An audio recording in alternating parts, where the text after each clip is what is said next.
buenas tardes. Gracias a todos ustedes, señoras, señores, jóvenes representantes de los medios de comunicación. Les agradecemos su acompañamiento durante estas jornadas de deliberación, análisis del grupo parlamentario. Hemos concluido esta etapa de debate interno para definir cuáles son las líneas de trabajo que habremos de seguir.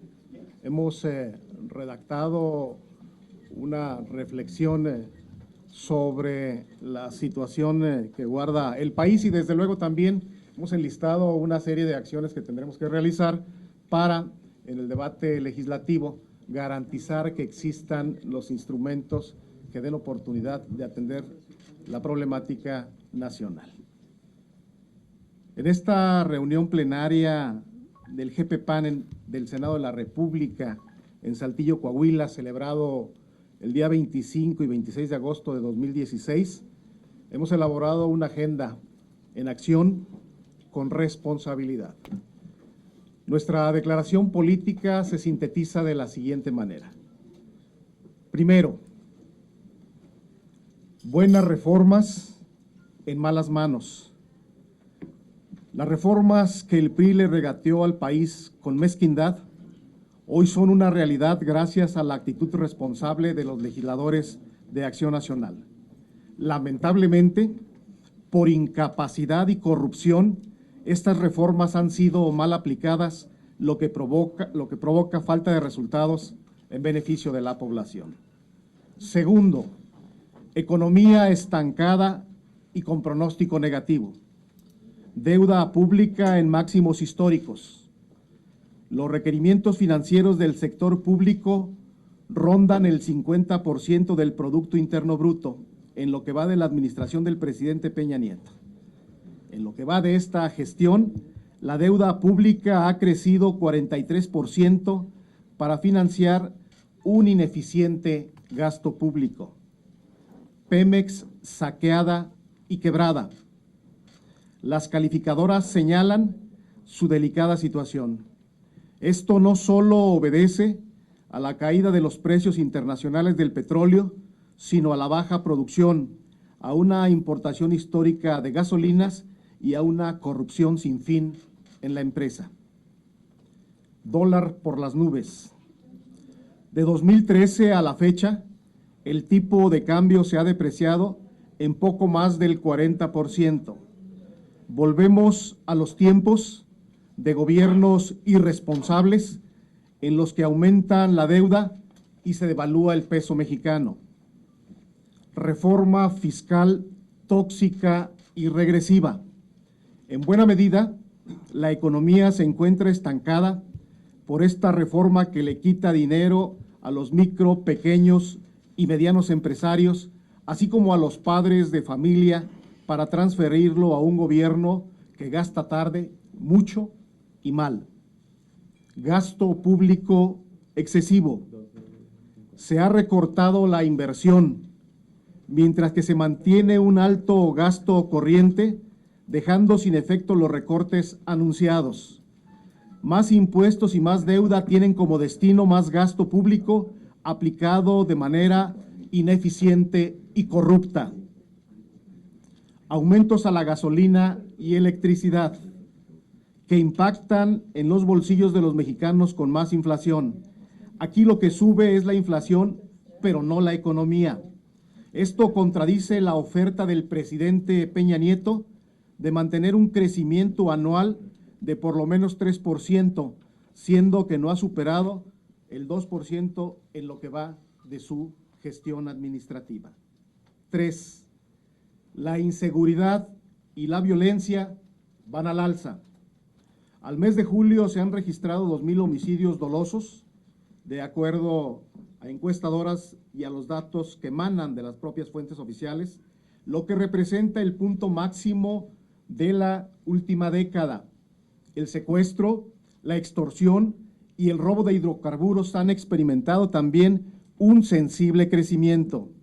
La integración de la seguridad pública a la Secretaría de Gobernación fue un error, como lo fue también el desmantelamiento de la Plataforma México y otros sistemas de información de inteligencia. Los resultados en esta materia están a la vista. 4. Derechos humanos pisoteados por la Policía Federal. Casos como el de Tanguato, Michoacán, y como el fallido operativo en Nochistlán, Oaxaca, dan cuenta de que se han relajado los protocolos, capacitación, sistemas de inteligencia y ética de las fuerzas federales. 5. La corrupción es ya el emblema de este sexenio. Lejos de ser un asunto cultural, es una práctica genética de los gobiernos del PRI. Esto se intenta atajar con un falso y tardío perdón por quien debiera ser ejemplo de rectitud y ética pública. 6. Reforma educativa secuestrada. Hacemos primero un reconocimiento a los maestros que cumplen con su labor en las aulas con responsabilidad y entrega. El corazón de la reforma educativa está en la calidad. Esto implica capacitación, evaluación y estímulos. Un sindicalismo corporativo y clientelar confronta al gobierno que no quiere o no puede aplicarla por tolerancia excesiva, negligencia o por cobardía. Se cancela de facto el derecho a la educación y que quede perfectamente claro, la reforma no se negocia, se aplica. Defenderemos en el Grupo Parlamentario de Acción Nacional el interés superior de la niñez con una educación de calidad. 7. Política exterior errática y tímida. No hay definición de una estrategia de promoción del interés nacional en el difícil entorno internacional, ni a una auténtica defensa de los derechos de nuestros connacionales en el exterior. Más que actores, hoy somos pasivos espectadores. En este marco, el Grupo Parlamentario del Partido Acción Nacional ha definido sus prioridades legislativas. En el próximo periodo ordinario de sesiones, daremos prioridad a los siguientes temas. Nuestra prioridad es la defensa del poder adquisitivo de las familias mexicanas. Esto implica que el gobierno detenga el ritmo de crecimiento de la deuda y se comprometa realmente a reducir el gasto público. Insistiremos en revertir la tóxica reforma fiscal y la aplicación estricta de la Ley de Disciplina Financiera de las entidades federativas y de los municipios. Instalación del Sistema Nacional Anticorrupción. Seremos escrupulosos en el proceso de nombramiento del Comité Ciudadano, presidente del Sistema Fiscal Anticorrupción y secretario de la Función Pública, del propio fiscal anticorrupción, a fin de que posean calidad ética y profesional que garantice el cumplimiento de los objetivos del sistema. Impulsaremos la legislación pendiente del Sistema Nacional Anticorrupción. En primer lugar, la Ley de Obras Públicas, reforma electoral, menos spots, más debate, más libertad de expresión y segunda vuelta electoral. Política internacional. Impulsaremos la legislación para la regulación de la participación de México en operaciones de mantenimiento de la paz en las Naciones Unidas, la ratificación del Acuerdo de París sobre el cambio climático y la implementación de la Agenda 2030 de la ONU, la implementación de los compromisos derivados de la UNGAS 2016 sobre el problema mundial de las drogas. Daremos prioridad al estudio y al diálogo con los diversos actores para fijar postura sobre el Acuerdo de Asociación Transpacífico. Está en el interés del GPPAN impulsar el fortalecimiento de los organismos internacionales de derechos humanos, en particular los del sistema interamericano. Impulsaremos la iniciativa firmada por más de 80 senadores para exigir transparencia y rendición de cuentas de política exterior. Daremos impulso también a la Agenda Verde con propuestas claras y concretas sobre autos eléctricos, transporte eléctrico y ley de costas. Estas son las prioridades del grupo parlamentario del Partido Acción Nacional. Estamos a sus órdenes. Vamos a empezar una ronda. Está inscrita en primer lugar Claudia Flores Barreto de Televisa. Bueno, empezaríamos entonces con Misael Zavala y posteriormente le damos la voz a Claudia. Misael Zavala del Universal. Buenas tardes, soy Misael Zavala. Si nos pueden detallar un poco más acerca de esta reforma electoral, bueno, de las propuestas de la reforma electoral, cuáles serían a grandes rasgos y con quién tendrían apoyo de las otras bancadas, y también las coincidencias que tienen con los otros partidos políticos y con quién podrían unirse en el próximo periodo para sacar esta agenda que están planteando. Y bueno, en otro tema también al coordinador, ¿qué opina de esta pugna que hay entre el panista Gustavo Madero y Ricardo Anaya sobre esta designación en la mesa directiva de la Cámara de Diputados? Quisiera saber qué opina de las declaraciones que dio hoy el señor Gustavo Madero, donde le dice a Anaya que tiene que renunciar para que él ya se enfile como aspirante presidencial. ¿Qué opina de esto? Bueno, voy a responder la última pregunta y después le voy a ceder el uso de la palabra al senador Javier Lozano, vicecoordinador de Política Interior, para abundar en los temas de reforma política electoral. Bien, sobre el primer tema, debemos de afirmar como grupo parlamentario que respaldamos absolutamente la gestión institucional del presidente Ricardo Anaya. Estamos haciendo un esfuerzo importante por generar condiciones de unidad, de que el sistema GPPAN transite por vías de respeto, de institucionalidad. Y ese es el compromiso del grupo parlamentario, ahí nos mantendremos. No vamos a polemizar con declaraciones que nos distraigan de nuestro objetivo, que es fomentar la cohesión en el grupo parlamentario y entre los propios panistas. Esa ruta la seguiremos transitando. Senador Lozano, por favor.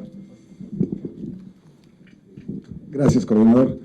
Mire, de lo que se trata en esta propuesta que tenemos de reforma político-electoral, tiene, digamos, dos componentes. Uno es el modelo de comunicación política, en el cual lo que pretendemos es que se privilegien la libertad de expresión, el debate de las ideas, los contrastes, que haya menos spots y que haya mucho más libertad de expresión. Eso es por un lado. Y por otro lado, estamos planteando la segunda vuelta electoral como una forma de legitimar y de darle más peso a la gobernabilidad de quien conduzca los destinos del país. Esto puede ser a nivel presidencial y también para las gubernaturas. Y estamos planteando también, digamos, como un mecanismo para asegurar estos acuerdos o alianzas estables, el posible gobierno de coalición. Es decir, se trata de que tengamos, como en otros países, la posibilidad de que en caso de que una de las opciones democráticas no alcance la mitad más uno de los votos en la primera vuelta, los dos punteros sean los que vayan en una segunda vuelta electoral, y así se fuerce primero los acuerdos entre las distintas fuerzas políticas para lograr estas coaliciones estables que se representarían no solamente para la presidencia de la República, sino también ya en las fuerzas políticas representadas en el Congreso de la Unión, y con ello garantizas que necesariamente una de las dos opciones tenga más de la mitad de los sufragios, de los votos. Esa es la idea, y creemos que al menos de lo que hemos escuchado de otras expresiones de partidos políticos, de representantes de partidos políticos, pareciera que al menos en el modelo de comunicación política podemos alcanzar acuerdos. Creemos que el PRI se opondrá a la segunda vuelta electoral. El PRI sabe que si hay una figura de esta naturaleza, pues muy difícilmente ganaría en las elecciones. Entonces ellos apuestan, incluso no solamente para que no haya segunda vuelta, ellos apuestan a que haya abstencionismo, para que entonces a mayor margen en ese abstencionismo ellos tengan una mayor capacidad de movilización de operación política clientelar a la que están acostumbrados. Claudia Flores Barreto de Televisa. Hola, buenos días. Coordinador, también me gustaría que me regalara un comentario acerca de la herramienta que van a tener que hacer de los árbitros electorales para el proceso de 2018 y que, bueno, también van a ser los árbitros ya desde los procesos electorales de 2017 en caso de que sean impugnados.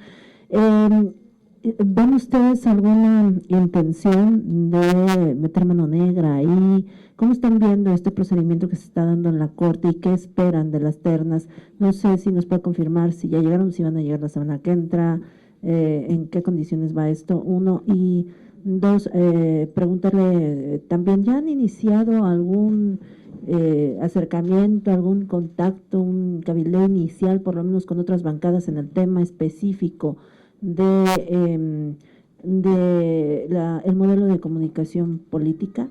Muchas gracias. Y perdón, en otro tema para usted y para quien quiera contestarme de los senadores si tiene algún comentario al respecto, anoche en el noticiero de Denise Merker se revela un contrato que firmó Cuauhtémoc Blanco con el Partido Socialdemócrata de 7 millones de pesos para ser el candidato a la alcaldía de Cuernavaca.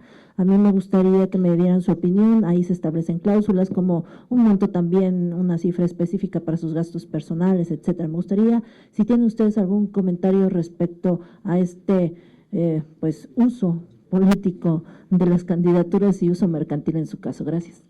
Bien, sobre el primer tema, debo de decirles que el grupo parlamentario está comprometido en tratar de generar condiciones de respeto para que el próximo tribunal esté representado por auténticos árbitros que den la seguridad de que la expresión popular habrá de respetarse. No queremos magistrados de consigna, sino gentes respaldadas por una carrera judicial que den la certeza de que cada quien va a obtener lo que le corresponde. Le voy a pedir al presidente de la Comisión de Justicia nos haga una relatoría muy sencilla de cómo va este procedimiento y cómo lo vamos a abordar en los próximos días en cuanto lleguen las ternas que en este momento están en proceso de integración en la Suprema Corte. Gracias, coordinador. Ya están en la Suprema Corte los 21 nombres que habrán de integrar las 7 ternas. 2 de estos magistrados durarán 3 años, otros 2 durarán 6 años y 3 más durarán 9 años en el encargo, en esta nueva integración. Nosotros habremos de recibir ternas probablemente el primer día de septiembre. La Suprema Corte de Justicia de la Nación, tengo entendido que integrará estas ternas el día 29, es decir, el próximo lunes, y a partir de ese momento, cuando sean turnadas a la Comisión de Justicia, nosotros habremos de llevar a cabo el procedimiento de comparecencias. Lo que queremos que sea un procedimiento muy abierto, un procedimiento muy similar al que fue con los ministros de la Suprema Corte de Justicia de la Nación, y que en ese sentido podamos tener pues un procedimiento de auscultación muy transparente en el Senado, en un tema fundamental como es la Sala Superior, reforzando lo que comentaba el coordinador. El compromiso del grupo parlamentario y el acuerdo del grupo parlamentario es simple y sencillamente analizar, ver los perfiles que integrarán cada terna y en determinado momento apoyar a quienes puedan garantizar que este sea un tribunal independiente, un tribunal totalmente profesional, que simple y sencillamente se dedique a dictar justicia. Sobre el alcalde de Cuernavaca, le voy a pedir al senador.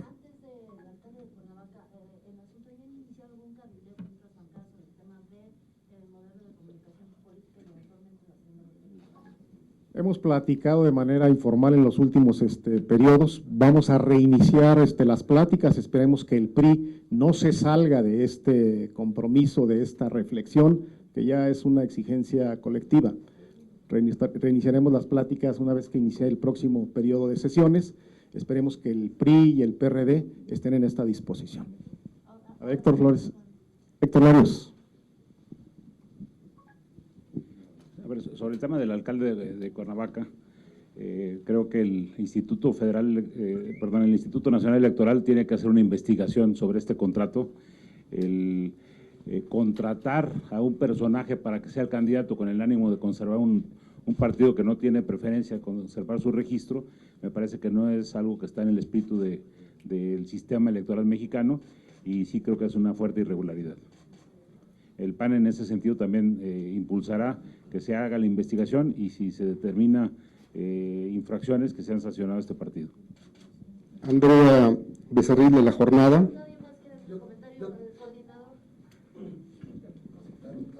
Lo expresado por el senador Héctor Larios es la postura del Partido Acción Nacional, del grupo parlamentario, así lo hemos platicado, y en esos términos vamos, independientemente de que le vayamos a la América, la gran mayoría. También que íbamos. Vamos a la siguiente. Andrea Becerril de La Jornada.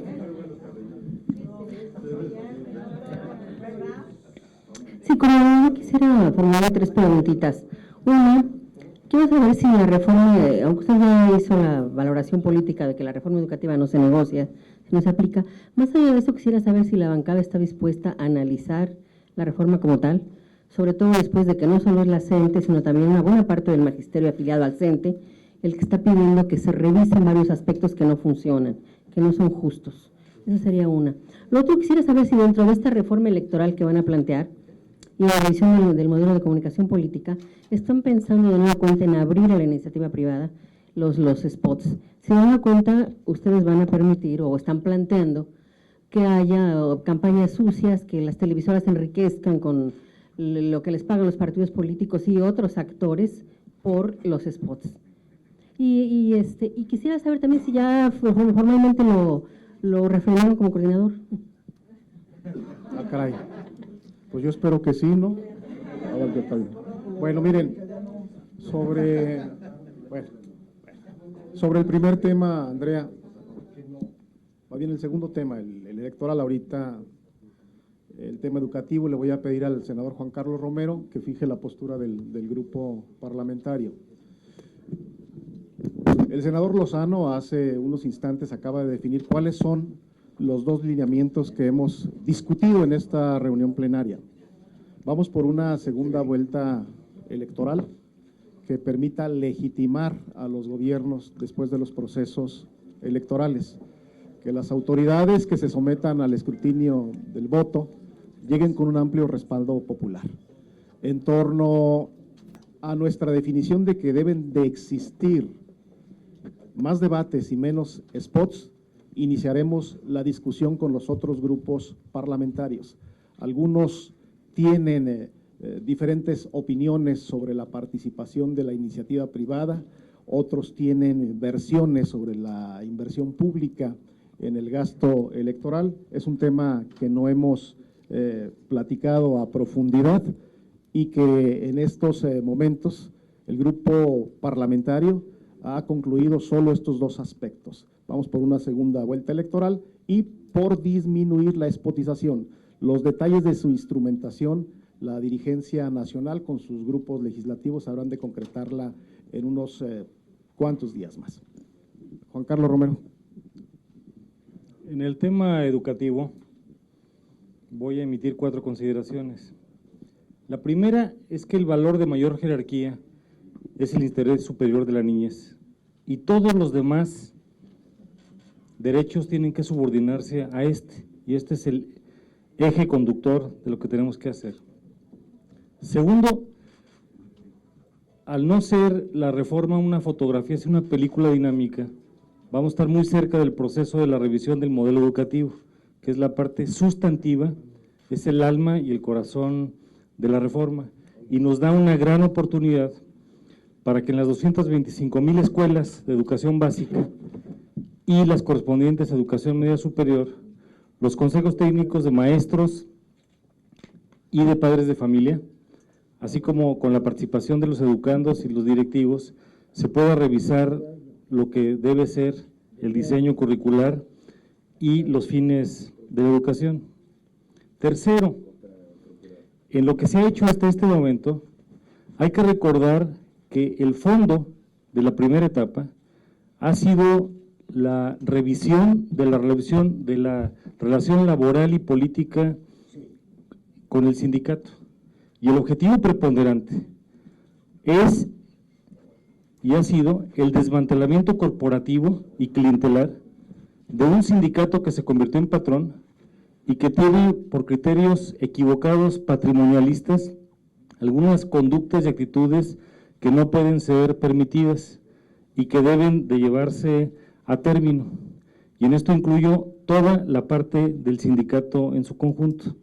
Incorpora las 56 secciones de educación básica y las 5 de educación media superior y superior.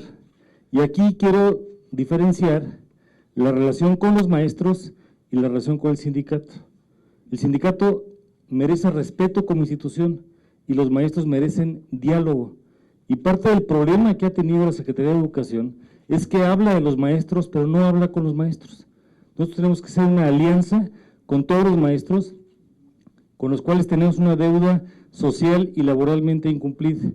Y la relación con el sindicato debe circunscribirse a lo que mandata la ley, el estudio, el mejoramiento y la defensa de los intereses de los trabajadores, pero no características como patrón o decisiones que tienen que ver con la parte del modelo educativo. Y cuarto, hay que recordar que la reforma tiene elementos legislativos y elementos de política pública. La mayoría de las críticas que se han expresado hasta este momento no son principalmente errores de diseño legislativo, son malas aplicaciones de la legislación o problemas que tienen que ver con la política pública. Por supuesto que estamos abiertos a recibir comentarios y propuestas. A este momento no ha llegado una sola propuesta. Sin embargo, consideramos que en lo que se refiere a la Constitución no hay ninguna necesidad de hacer una modificación a la reforma en lo que se refiere a la parte constitucional. El día de ayer, el INE, que es el órgano autónomo, hizo algunos anuncios que, por cierto, hoy en algunos reportes periodísticos parece que no hay la exactitud necesaria. En lo que ayer el INE anuncia es que se está revisando un trato más digno en la evaluación y con elementos metodológicos de mayor seriedad. Y lo que dice ayer es lo siguiente: la evaluación para este año va a ser en función de los que se presenten de manera voluntaria, pero no significa que no se va a hacer la evaluación en un futuro. También debo señalar que los maestros van a decidir cuándo empiezan su evaluación. El procedimiento de ingreso no se está modificando, aunque sí hay elementos de perfeccionamiento para mejora y flexibilización en la aplicación de los exámenes. Se incluye, por ejemplo, la autorreflexión y el contexto docente en los informes de las evaluaciones y, sobre todo, se va a hacer una revisión a fondo del contenido de los exámenes. En otras palabras, nosotros creemos que tanto en la parte legislativa como en la parte de política pública hay que tener seguimiento y control y hay que tener una prueba sobre cómo se va a atender esta etapa de la reforma educativa. Angélica Mercado, del periódico Milenio. Yo le quisiera insistir, senador, en este tema de la evaluación educativa. Entonces, ¿respaldarían este ajuste que le está haciendo el INE al sistema de evaluación? ¿O tendría que modificarse la ley para, de alguna manera, reglamentarlo correctamente como ustedes lo pensaron? Y en el tema de el tema económico, senador, también preguntarle, ¿dónde quedó el tema de las gasolinas, el tema de deuda? La deuda federal, decía que le iban a acotar en esta discusión del presupuesto. Y en los temas polémicos, ¿qué pasó con el tema de marihuana y el de matrimonios igualitarios? Aunque había dicho que es un tema que corresponde al PRI, ¿qué definición tuvieron? Gracias. Si puedo continuar con el tema educativo. Hay 3 evaluaciones que nunca terminan. Una es la del modelo educativo, la segunda es la de la formación de los docentes, la educación normal, en la que todavía no se inicia una reforma a fondo, y la tercera tiene que ver con el desempeño de las personas en el servicio, tanto docentes como los mandos directivos. Por lo tanto, lo que ayer anuncia el INE está en el contexto de la normatividad, sin cambiarla hasta este momento. El INE no ha hecho recomendaciones para modificación de legislación. Lo que está reconociendo es que, dado el volumen de las evaluaciones, en un país como el nuestro, en donde no estábamos acostumbrados a evaluar a 400,000 maestros por año y que no es una tarea sencilla, admiten que desde el punto de vista de lineamientos, directrices y metodologías, esto es perfectible y por eso están anunciando algunas formas de adaptación sobre cómo hacer la evaluación dentro de la ley como está actualmente. Estaremos muy atentos a estas mejoras.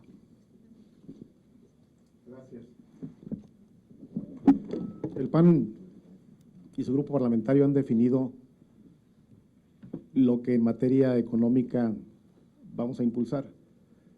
Seguimos insistiendo en que la reforma fiscal promovida por el gobierno priista del presidente Peña ha sido tóxica para el país. Trataremos de revertir esta reforma, no hemos dejado de insistir año tras año, porque se ha convertido en una reforma recaudatoria que no incentiva el crecimiento ni el desarrollo de la empresa productiva en el país. Hemos insistido en que el gobierno debe de respetar lo que ofreció y la política de endeudamiento debe de ir hacia la baja. Debe de reducirse el déficit presupuestal y el gobierno debe de enseñarse a gastar responsablemente. Este gobierno ha utilizado la vieja receta del endeudamiento en el presente, hipotecando el futuro de las generaciones venideras. Por eso, habremos de darle un seguimiento muy especial a lo que está ocurriendo en el gobierno federal y los estaremos exhortando a reducir su política de endeudamiento y para eso vamos a revisar nuevamente la ley de disciplina financiera y haremos el alcance correspondiente al gobierno federal. Está enlistado en nuestras prioridades y por ahí vamos a transitar.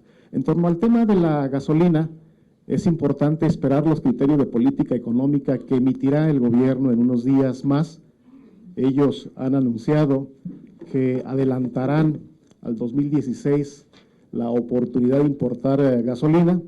Veamos cuáles son las otras medidas que habrán de presentar y nosotros responsablemente opinaremos al respecto. Gerardo Cedillo, de Grupo Radio 1000. Sobre marihuana le voy a pedir al doctor López Brito que dé a conocer cuál es la postura del grupo parlamentario y la conclusión a la que hemos llegado. Y sobre el tema matrimonios igualitarios no es nuestro tema. Sí, en el tema de derivados farmacológicos de cannabis, es decir, el uso médico de derivados farmacológicos de marihuana, ya hay un dictamen aprobado por unanimidad en Comisiones Unidas en el periodo extraordinario del pasado mes de julio. Es la posición del grupo que solo transitaríamos, hasta este momento son los acuerdos, en cuanto a quitar la prohibición que se tiene dentro de la Ley General de Salud a el uso estrictamente médico de derivados farmacológicos de cannabis. Es el dictamen que aprobamos. El por qué no concluyó su proceso legislativo de presentación ante el Pleno fue porque muchos compañeros de varios grupos parlamentarios quisieron aumentar más algunos otros temas en lo que son situaciones de descriminalización de los consumidores y en cuanto a modificar el gramaje autorizado, pero al no haber consenso y al concluirse el tiempo para seguir la discusión, preferimos continuarlo en este periodo de sesiones. Pero la posición del grupo parlamentario es el uso estrictamente médico de derivados farmacológicos de la cannabis. Gerardo Cedillo, de Grupo Radio 1000. Gracias, señor. Yo quisiera preguntar al coordinador parlamentario y a los especialistas en materia económica si, digamos, el enfoque que ustedes estarían dando al tema económico sería que, dicen ustedes que es gastar lo que se tiene, que el gobierno no puede seguir gastando dinero que no está ingresando a las arcas del país, que deje de endeudarse precisamente para seguir manteniendo el excesivo gasto que tiene. ¿Esto implicaría recortes presupuestales o qué es lo que estarían ustedes recomendando? Es decir, una contracción en el gasto, ¿es lo que estaría planteando el Partido Acción Nacional? Gracias, Gerardo. Si me permites, le voy a ceder el uso de la palabra al senador Héctor Larios. quien encabeza los trabajos de discusión en esta materia en el grupo parlamentario. El mayor problema que tiene la economía de este país es el exceso de endeudamiento. Buena parte de la deuda está financiada con recursos que vienen del exterior. Cuando existe cualquier ruidito, tratan de sacarlos y es lo que hace que el dólar haya estado inestable. La única alternativa de solución es recortar de manera fuerte el gasto público. En el pasado han anunciado 3 recortes y hay serias dudas de que los hayan aplicado. No hacer un recorte nos va a afectar gravemente a los mexicanos. Y podríamos nosotros protestar porque lo que queremos es que no se recorte el gasto de inversión, pero el gasto de inversión de este año está a niveles de hace 30 años. O sea, lo que se invertía 4% del presupuesto en inversión hace 30 o 40 años es lo que se están invirtiendo, nunca había estado tan bajo. Entonces, de tal manera que ya no pueden recortar la inversión, tiene que recortar el gasto corriente y por el orden de 300,000 millones de pesos, si no vamos a estar en serios problemas. ¿En qué está gastando el gobierno, senador? Bueno, en gasto corriente. Sí, por eso, pero ¿qué es? O sea, para la gente común y corriente, yo sé que es nóminas. Está en el gasto de nómina, en los apoyos económicos que entrega la Secretaría de Gobernación en las negociaciones que hace con diversos grupos, en cosas que no tienen un sentido de beneficio para la economía del país. Estefana Murillo, de 24 horas. Muchas gracias, senadores. Si me permiten primero retomar el tema de las reformas en materia electoral que estarán impulsando, preguntar principalmente si hay posibilidades reales de que éstas prosperen, sobre todo después del llamado que hace o la advertencia que lanza Lorenzo Córdoba el día de ayer en la reunión plenaria del Partido Verde, en el sentido de que una modificación electoral sería muy arriesgada de cara a las elecciones del 2018, sobre todo porque no habrá tiempo pues de ponerlas en práctica o de revisar si son oportunas. Y por otra parte, preguntar sobre un tema que no escuché en esta jornada de trabajos, que tiene que ver con diversas iniciativas para reducir el número de legisladores plurinominales, saber, debido a que no lo vi incluido en la agenda, cómo van a impulsar o cómo van a apoyar en todo caso este tipo de proyectos legislativos. Es todo, muchas gracias. Bien, el primer tema en relación a la expresión de Lorenzo Córdoba, bueno, pues él tiene su chamba, nosotros tenemos la nuestra. Lo que nosotros captamos es una inquietud ciudadana permanente, exigente, de que los procesos electorales y los representantes populares emanados de los mismos deben de tener un amplio consenso. Los niveles de participación en el país han ido a la baja.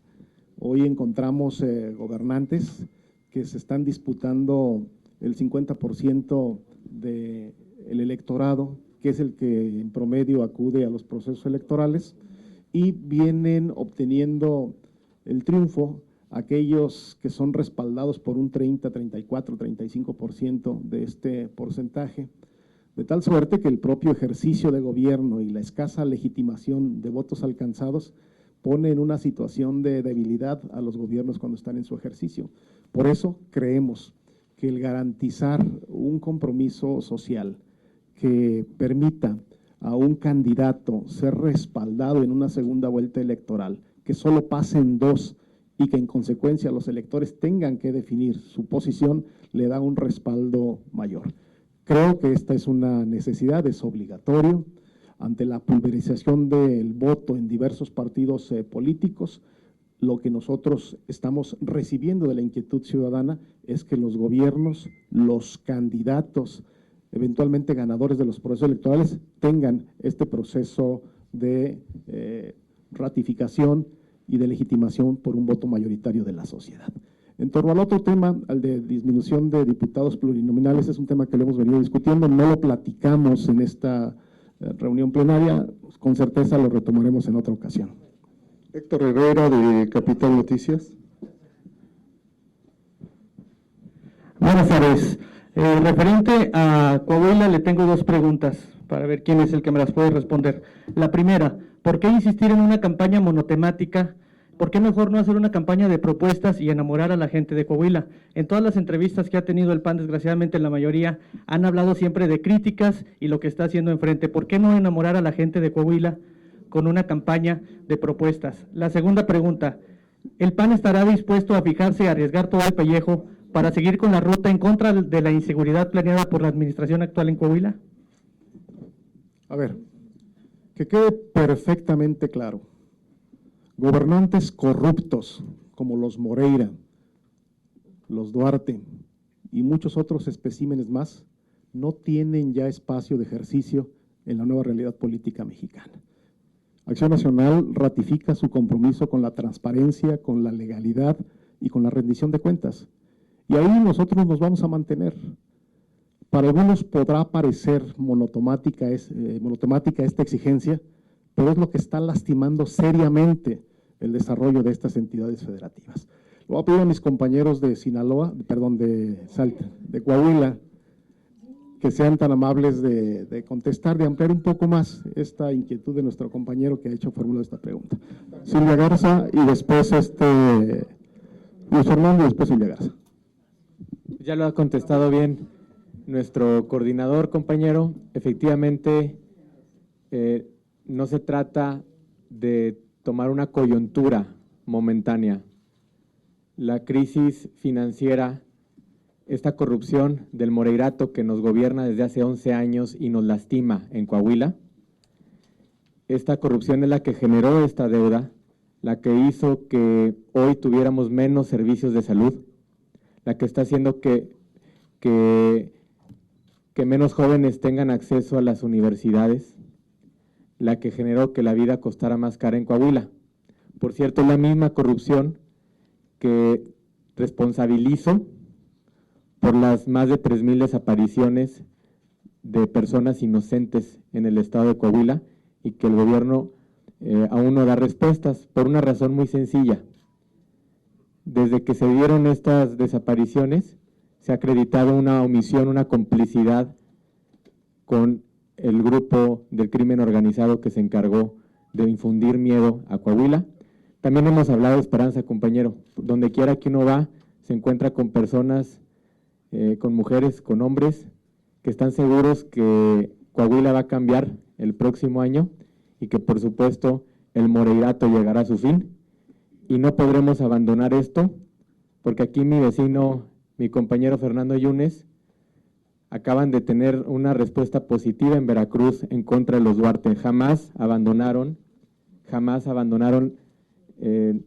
la crítica, y no la crítica estéril, la crítica objetiva en contra de un gobierno que lastimó profundamente a los veracruzanos y por supuesto la ciudadanía y el electorado se los terminó reconociendo. Se dieron la oportunidad de tener alternancia en Veracruz, la esperanza venció el miedo y es lo mismo que ocurrirá en Coahuila en 10 meses.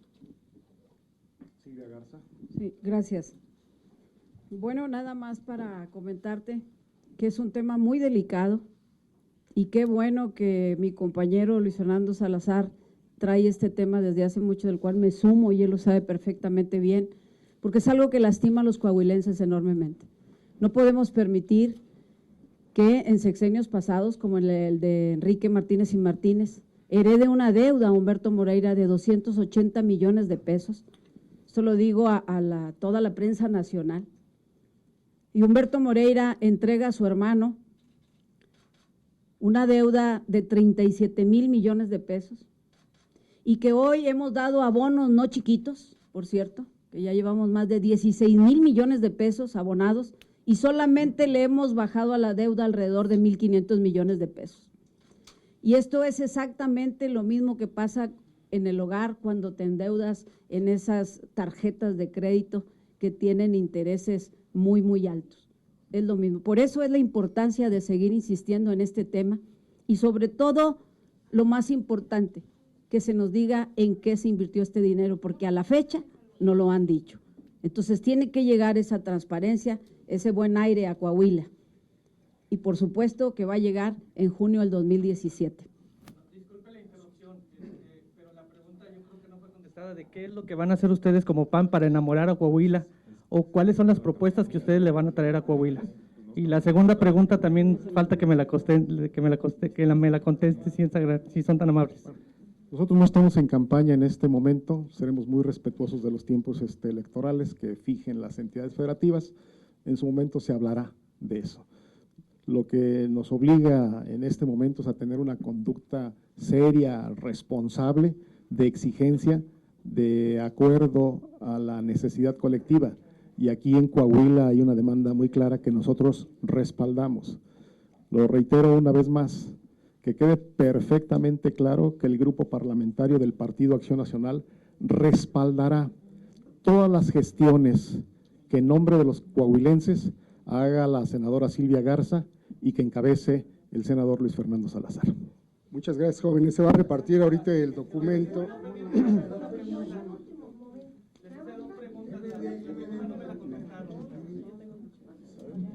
Fernando, tú primero. Yo primero y tú no, porque no te